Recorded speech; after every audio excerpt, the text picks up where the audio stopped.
जी बिल्कुल, मेरे साथ मौजूद है महमूद असफ़र चौधरी जो यूरोप, इटली के ख़ास तौर पर और बरतानिया के माहिर हैं, इमिग्रेशन के हवाले से माहिर हैं। अपने इनके तजज़िये भी आते रहते हैं, व्लॉग भी आते रहते हैं और सबसे बड़ा जो इनका तारफ़ है, इटली में इन्हें अरसा 13 साल डायरेक्टर इमिग्रेशन ऑफ़िसर रहे हैं और इनकी बदौलत बेशुमार लोगों ने इटली की इमिग्रेशन ली है। आज हम इनसे जानने की कोशिश करेंगे जो आज पाकिस्तान के ओवरसीज़ के जो मिनिस्टर हैं, उन्होंने पाकिस्तान और इटली के दरमियान जो 10,500 मुलाजमतों का एक कोटा साइन हुआ है और कैसे पाकिस्तानी जो वो इटली में जाकर काम कर सकते हैं, कौन कौन सी जॉब्स कर सकते हैं, कैसे अप्लाई कर सकते हैं और एजेंट्स के पास जाना पड़ेगा या खुद भी कर सकते हैं। महमूद साहब, आपको सबसे पहले प्रोग्राम में खुशामदीद कहते हैं जी। बहुत शुक्रिया। आप खुद अपनी ज़ुबानी बता दें कि आज जो एक लॉन्च हुआ है कोटा, वो क्या है? असल में ये ऑलरेडी कोटा मौजूद है। इटली के साथ हमारा बड़ा पुराना मुआहदा है। तकरीबन हर साल 1000 लोगों का कोटा होता है जो इटली में सीजनल और मुस्तकिल काम के वर्क वीज़ा के लिए जाते हैं और वहाँ की इमिग्रेशन भी लेते हैं। लेकिन पिछले साल से मोहसिन नकवी और वज़ीर ओवरसीज़ चौधरी सालक हुसैन दौरा कर रहे थे इटली का और मुख्तलिफ उनके साथ मुआहदे साइन कर रहे थे कि इस कोटे को बढ़ाया जाए। हमारे ये पाकिस्तान की एक दरख्वास्त थी और आज उन्होंने ये ऐलान किया है कि वो ये मुआहदा साइन करने में कामयाब हो गए हैं, जिसके तहत ये कोटा अब तकरीबन 10,500 अफराद का कोटा है 3 सालों के लिए। तो अगर इसको 3 से डिवाइड करें तो यानी हर साल के लिए 3,500 अफराद का अफरादी क़ुव्वत का कोटा हुआ है। 3,500 पाकिस्तानी इटली की इमिग्रेशन ले सकेंगे, जिसमें 1,500 जो है वो सीजनल काम के लिए इटली आ सकेंगे और 2,000 जो है वो मुस्तकिल काम के लिए इटली आ सकेंगे। ये सीजनल काम क्या है और जो मुस्तकिल है, इसके बारे में थोड़ा सा आप सादा अल्फाज में बता दें ताकि नाज़रीन सुनने जी, वाले को बहुत ही समझ। सादा है। इटली में जो मौसम जब चेंज होता है तो इटली ज़री मुल्क है, ज़राअत के हवाले से वहाँ पे बहुत ज़्यादा काम होता है खेतों में। जैसे तरबूज का है, जैसे वो अंगूर का बहुत ज़्यादा काम है क्योंकि वो वाइन बनाते हैं तो अंगूर तोड़ने की बहुत ज़्यादा काम हो जाता है। बल्कि जब मौसम गर्मा आता है तो जिन लोगों के पास काम नहीं होता उनको भी काम मिलना शुरू हो जाता है। ऑरेंज जूस जो है वो बनाते हैं, ऑरेंज का बहुत ज़्यादा काम होता है। तो खेतों में काम करने, क्योंकि ये सीजनल काम होता है तो ये 6 महीने के लिए या मैक्सिमम 9 महीने के लिए ज़रूरत होती है।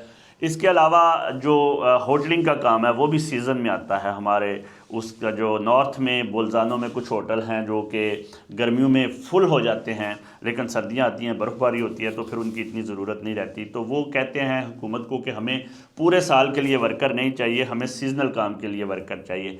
इसके अलावा कुछ लोग फ़ूड के काम से वाबस्ता है, जैसे अपना आप ये डोनर कबाब आप जिसको कहते हैं, जो लोग बनाते हैं वो, अब ज़ाहिर है जो लोग समंदर पे जाते हैं, समंदर पे बहुत ज़्यादा रश हो जाता है तो उनको उन 6 महीनों के लिए वर्कर की ज़रूरत होती है जो बाकायदा तौर पर काम करें। तो सीजनल में आ गया, ज़री भी आ गया, फूड का भी आ गया और होटलिंग का भी आ गया। इसके अलावा कंस्ट्रक्शन को भी वो शामिल करते हैं। तो ये लोग जो है वो सीजनल काम के लिए उनको चाहिए होते हैं, 9 महीने का वीज़ा होता है। जो ये सीजनल के लिए फ़र्ज़ करें, मैं पाकिस्तानी हूँ, पाकिस्तान में बैठा हुआ हूँ, मैं जा रहा हूँ इटली में सीजनल वीज़े पे, तो क्या इस सीजनल वीज़े पे मुझे पाकिस्तान वापस आना पड़ेगा या फिर मैं वहाँ पे मुस्तकिल रिहाइश भी रख सकता हूँ? ये एक बहुत इंटरेस्टिंग क्वेश्चन है। बहुत देर तक इटली ने ऐसे ही रखा है कि जो सीजनल काम के लिए आते थे उनको सीजनल काम के अंदर अंदर वापस जाना पड़ता था कि अब आपका वीज़ा ख़त्म हो गया है, फार्मर वीज़ा था या होटल का वीज़ा था या फूड का वीज़ा था, अब आप वापस जाएँ। लेकिन अब उन्होंने एक अजाफी शामिल कर दिया कि उस दौरान जब वो मौजूद होंगे इटली में और अगर कोटा इमिग्रेशन दोबारा खुलती है तो वो काम चेंज कर सकते हैं, यानी अपना कॉन्ट्रैक्ट स्विच कर सकते हैं। तो एज ए लॉ तो वो सीजनल वीज़े पर गए हुए हैं, लेकिन ऑप्शन मौजूद है कि वो सीजनल नहीं, वो मुस्तकिल भी हो जाएंगे। चलिए, ज़बरदस्त हो गए, बड़ी इंफॉर्मेशन दे रहे हैं सीजनल वीज़े के हवाले से। लेकिन जो आपको जॉब लिस्टें जो मुस्तकिल में हैं, जहाँ पे जा सकते हैं, उसके हवाले से बता दें कि वो कौन कौन सी जॉब्स हैं उसके लिए। मुख्तलिफ हैं जी। फैक्ट्रीज़ की वर्क काम है, मेटल मैकेनिक जो काम है उसमें बहुत ज़्यादा लोगों को मिल जाता है, कंस्ट्रक्शन जो है उसमें मिल जाता है। और एक बड़ी अच्छी कैटेगरी शामिल है कि इटली में डोमेस्टिक वर्कर्स की ज़रूरत होती है, यानी जो घरों में एक तो सफाई वगैरह करते हैं या जो उनके बुज़ुर्ग लोग हैं उनकी जो मदद के लिए लोग रखते हैं काम, जैसे हेल्थ केयर का आप कह सकते हैं उसको, अगर किसी को तजर्बा हो तो ये एक बड़ा अच्छा ऑप्शन है मुस्तकिल वहाँ पे तौर पर रहने का। अगर डोमेस्टिक, और अगर एक दफ़ा आपको मुश्किल मिल जाए तो आप किसी भी वक्त काम स्विच भी कर सकते हैं। यदि कि आपने सारी ज़िंदगी वही काम करना है, आप काम मैं चेंज मतलब कर। ये कब से स्टार्ट हो रहा है, कब से अप्लाई कर सकेंगे हम? बेसिकली तकरीबन हर साल जो कोटा है वो हो जाता है, दिसंबर में एप्लीकेशन एप्लीकेशंस वगैरह हो जाती हैं तो मार्च में बाकायदा एप्लीकेशंस जाना शुरू हो जाती हैं। अब चूँकि ये आज ऐलान किया गया है तो 2026 में हुकूमत ने खुद ही बताया है कि उनकी जो वर्किंग रिलेशन कमेटी है वो बैठेगी और बाकायदा इस पर काम शुरू हो जाएगा। तो उम्मीद है कि 2026 के कोटे में ये जो 3,500 वाले बंदे हैं ये आ जाएंगे। जो सबसे मेन और ज़रूरी जो एक प्रोसेस है, क्योंकि बेशुमार लोगों को तो पता चल गया कोटा आ गया, लेकिन अप्लाई करने का पता नहीं होता। ये इसमें आप हमारे नाजरीन को बता देंगे अप्लाई कैसे कर सकते हैं वो? अच्छा, ये एक ऐसा सवाल है जिसके ऊपर बहुत ज़्यादा स्पेकुलेशन होती है और ख़ास तौर पे ये जो यूट्यूबर हैं और जो वीलॉगर हैं जो अपने व्यूज़ बढ़ाने के लिए वो इस किस्म का थंबनेल बनाते हैं कि जी आप कहीं से भी बैठ के अप्लाई करें और इटली पहुंचे, इटली ने दरवाजे खोल दिए, सारा कुछ दरवाजे वाकई खोल दिए। लेकिन ये ऐसा नहीं होता कि ये कोई लॉटरी सिस्टम है कि कहीं पे भी बैठ के कोई कर देगा। इसका बाकायदा प्रोसेस होता है। जो वर्किंग रिलेशन कमेटी की मैंने बात की है ये इसी तरह होता है। असल में ये जो लॉ भी है इटली का ये नया नहीं है, 2026 का नहीं है, ये तो 1998 से के बाद से भी वो उन्होंने शुरू किया हुआ है कि जो इटली में मौजूद कंपनियां होती हैं, जो ओनर है वो अप्लाई करता है किसी वर्कर का जो किसी दूसरे मुल्क में मौजूद है। जैसे आप फ़र्ज़ करें पाकिस्तानी हैं और इटली में कोई कंपनी है जो चाहती है कि आप उसके लिए काम करें, तो वो मालिक ने अप्लाई करना है। स्किल्ड वर्कर वीज़ा जैसे यूके में भी होता है कि जो कंपनियां इटली में मौजूद हैं वो अप्लाई करेंगी, जो पाकिस्तान में बंदा बैठा हुआ उसके सिर्फ पासपोर्ट की फ़ोटो कापी चाहिए होगी, वो वीज़ा अप्लाई करेंगे। जब वीज़ा निकल आएगा वो आपको आपके मुल्क में भेजेंगे जी कि आप जाएं अपनी एम्बेसी रब्ता करें और उस बेस पे लोग आएंगे। पाकिस्तान में जो बैठे शख्स हैं उनके लिए नहीं होता। हाँ, अगर आप समझते हैं कि आपका कोई दोस्त है, आपका कोई कज़न है, आपका कोई रिश्तेदार है, या आप बड़े अच्छे हैं इंटरनेट में और आप रब्ता कर सकते हैं किसी कंपनी से पाकिस्तान में बैठे हुए कि जी मुझे बुलाएं, मैं इस शोबे में बड़ा अच्छा हूँ, तो वो फिर वहाँ से अप्लाई करेंगे और आपका वीज़ा निकलेगा और आप इस सूरत पर जाएंगे। महमूद साहब, आपने यूके के साथ इसको कंपैरिजन दिया है। यूके में जैसे अभी 2021-22 से तो अभी तक जो एक आवाम का जमे गफ़ीर है और वीज़े जो है ना वो गए, आपको भी पता है कि किस तरीके से लूट मार किया, लोगों ने पैसे लेकर दिए। तो इटली के वीज़े में भी लोगों को पैसे देने पड़ेंगे या फ्री ऑफ कास्ट होगा? बदकिस्मती से दुनिया में जितने भी कानून बनते हैं उनको ट्विस्ट करने वाले, उनको मोल्ड करने वाले या उनसे फ़ायदा लेने वाले या उस पर पैसा बनाने वाले हमेशा आ जाते हैं और ऐसा इटली में भी होता है।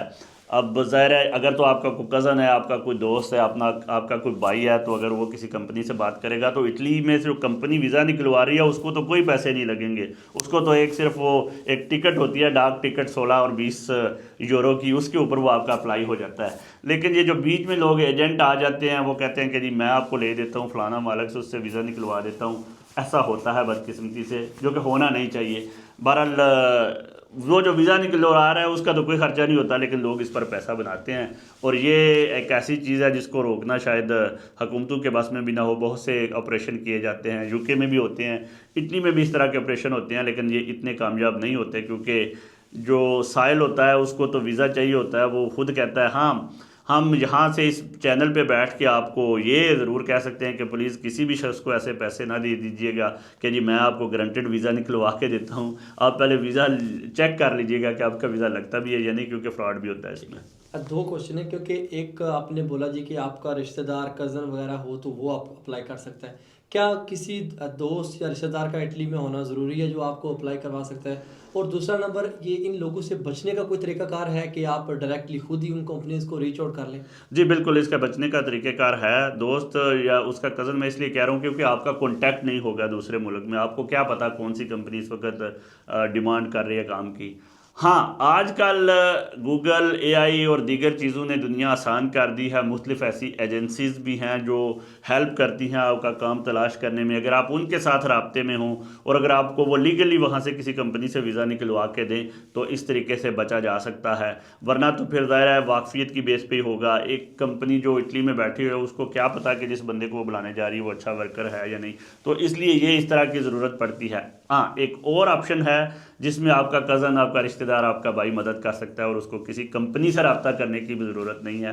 वो बड़ा इंटरेस्टिंग पॉइंट जो आपको मैंने पहले बताया कि डोमेस्टिक वर्कर, अगर उसकी खुद की तनख्वाह बड़ी अच्छी है, वो बड़े अच्छे मकान में रहता है, तो वो खुद कह सकता है, वो खुद मालिक बन सकता है कि मुझे अपने घर में काम के लिए कोई बंदा चाहिए, या अपने किसी बुजुर्ग के लिए या अपने वालिद या वालदा के लिए कि केयर चाहिए।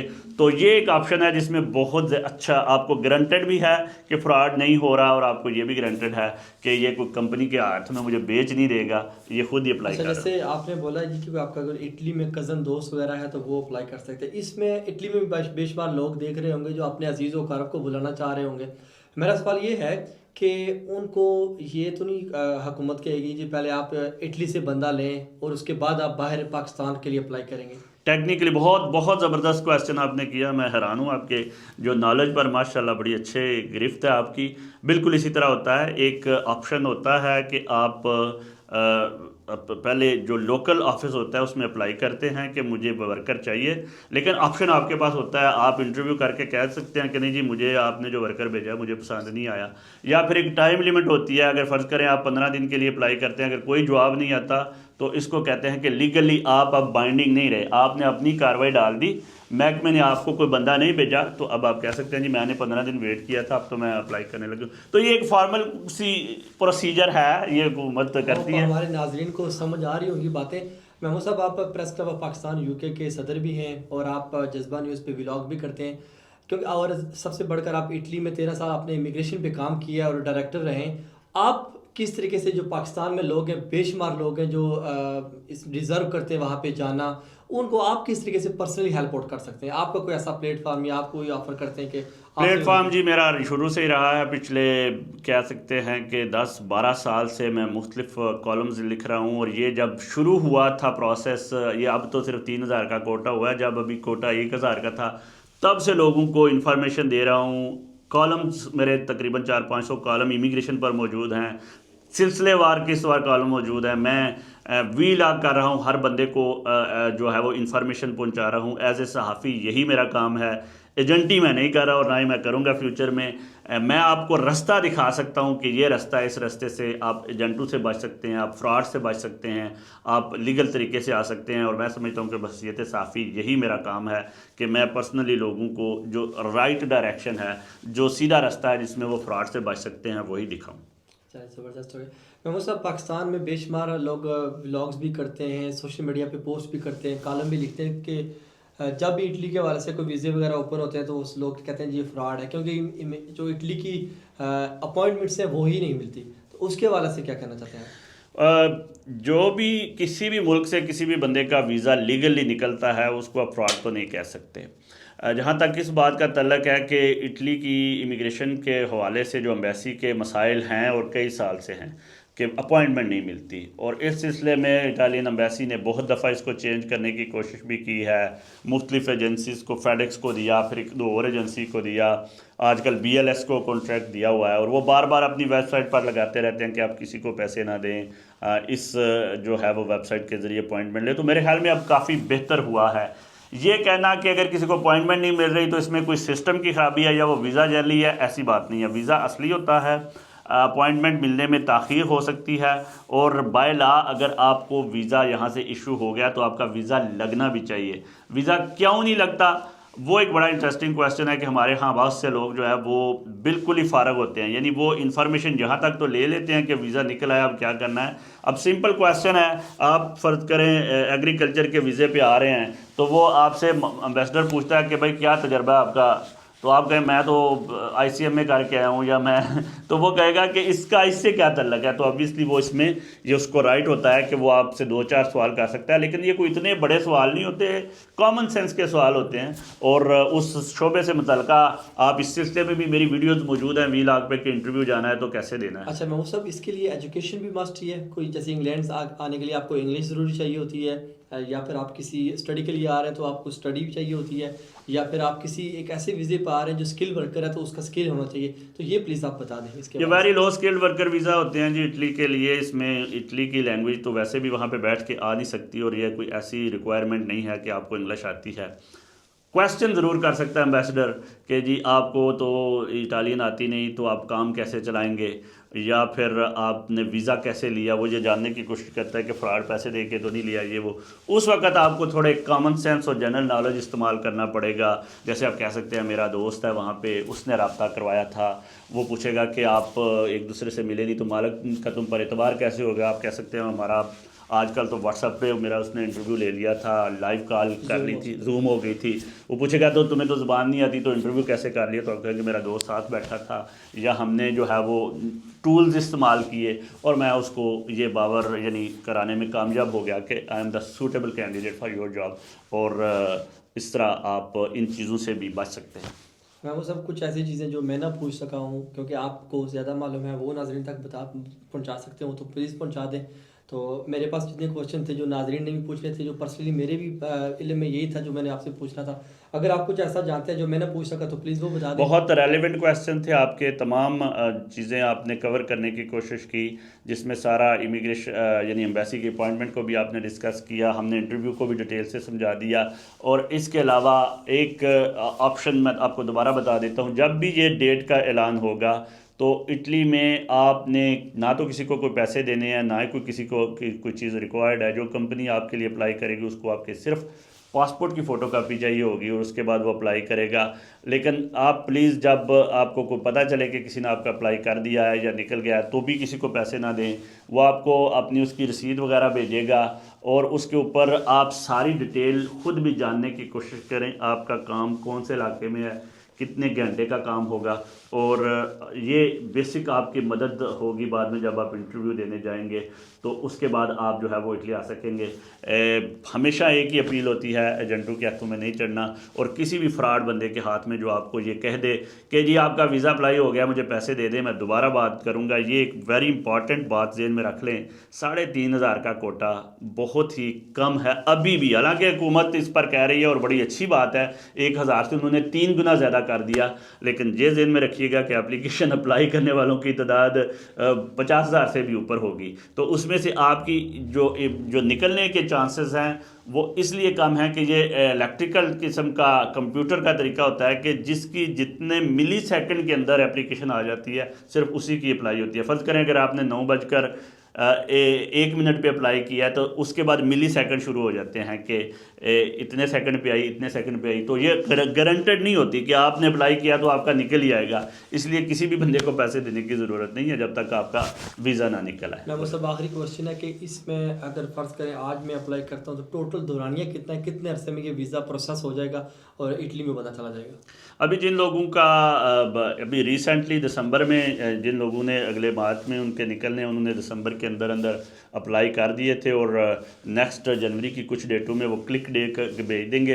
कानून तो ये कहता है कि उनका 60 दिन के अंदर अंदर और 30, अब तो 30 दिन की भी वो बात करें कि अंदर अंदर आ जाना है। लेकिन दफातर के काम में टाइम लग सकता है, वीज़ा निकलने में टाइम लगता है और बाद में जो अपॉइंटमेंट्स है उसमें तो प्रोसेस ज़्यादा भी लग सकता है। बहुत शुक्रिया। नाज़रीन, आप महमूद असगर चौधरी को सुन रहे थे जो इटली में डायरेक्टर इमिग्रेशन ऑफिसर रहे और इटली के हवाले से वो ब्रीफिंग दे रहे थे। आप मुझे इजाज़त दीजिए महमूद असगर चौधरी के साथ। अगर आपका कोई भी क्वेश्चन है आप हमारी इनबॉक्स में, चाहे आप फेसबुक पे देख रहे हैं, टिकटॉक पे देख रहे हैं, यूट्यूब पे देख रहे हैं, आपके जितने भी क्वेश्चन हैं आप क्वेश्चन करें, इंशाल्लाह आपको उसका रिप्लाई भी मिलेंगे। अगर मैक्सिमम आवाम के ज़्यादा कमेंट एक जैसे हुए तो उस पर हम दोबारा एक तफसीली वीडियो बनाएंगे।